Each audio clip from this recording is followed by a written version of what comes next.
TikTok launches a new monetization program for creators called Live Subscription. Facebook Messenger platform gets a new premium feature called Recurring Notifications that lets you send automated messages to people who opt in. Twitter launches a new resource center called Twitter Create to help creators learn how to succeed on their platform. All this and much more coming up in this week's edition of the Connected Church News with me, Nachi Lazarus. Welcome.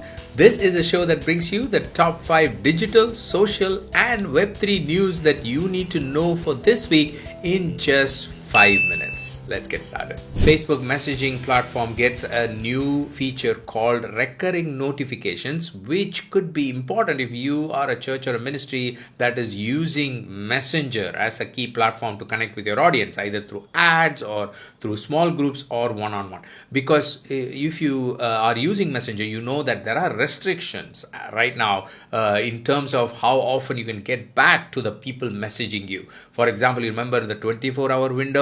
So what is happening is, as a company, Meta seems to be shifting that approach and lifting certain restrictions, because the announcement says you can now send proactive automated messaging to people who have opted in and drive re-engagement and keep the conversations going. So I will link to this article in the show notes. It has multiple details of how you can go about doing this, how you can use this for your ministry and so on. Please pass this on to your social media team or your messaging team.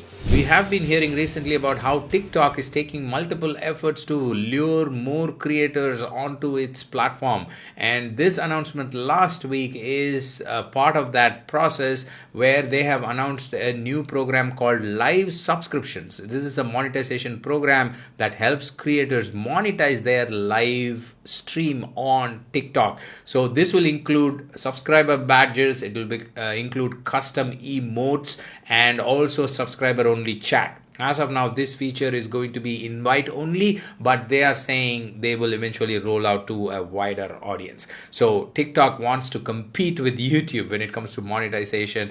They have been going all out, adding new features to their monetization programs. Meta has announced that they are adding additional information to their ad library listing, which could be helpful for you as a non-profit or a ministry, because this includes additional information related to social, political, and electoral ads. And I know that many non-profits that are listening to me actually focus on social issues in your advertising. So this information that is shared by Meta in their ad library could be useful for you. Ad library is a resource where Meta shares information about how people run ads, how people target ads, and so on. So it's like a research center where you can go look at various ads and how people have targeted, especially in the social issues area. So that way, when you're trying to help people, when you're trying to minister to people, you can create better ads by understanding what others are doing. So I will link to both the ad library and this news item.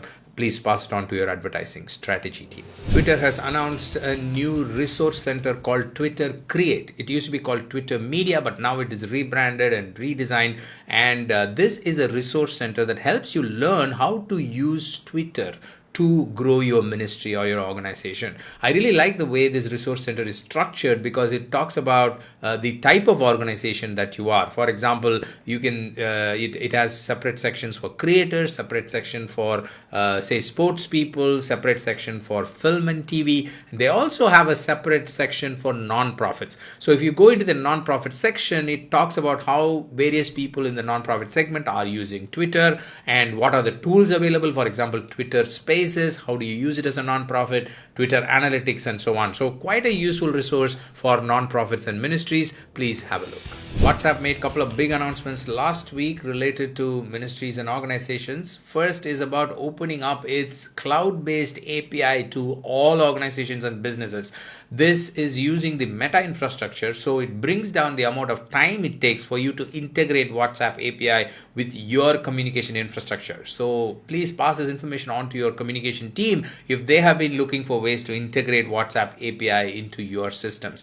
The second announcement is about improving the WhatsApp business features. Couple of interesting announcements there are, first is they say they will give the ability to manage chats across up to 10 devices. So as a WhatsApp business, you can now manage up to 10 devices very soon. And they also say that they will provide a new customizable WhatsApp click to chat link that can help you interact with your audience on WhatsApp. So pretty important announcements related to churches and ministries using WhatsApp. Those were the top 5 news items I had for you this week. Thank you for joining me. If you have any questions, doubts, or comments, please leave them in the comment section, DM me, or get in touch with me on social media. I'll make sure we get you the answers.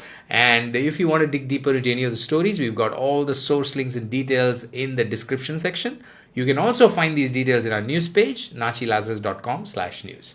I'll see you next week with another set of news items. Until then, you stay connected, stay blessed. God bless you. Bye-bye.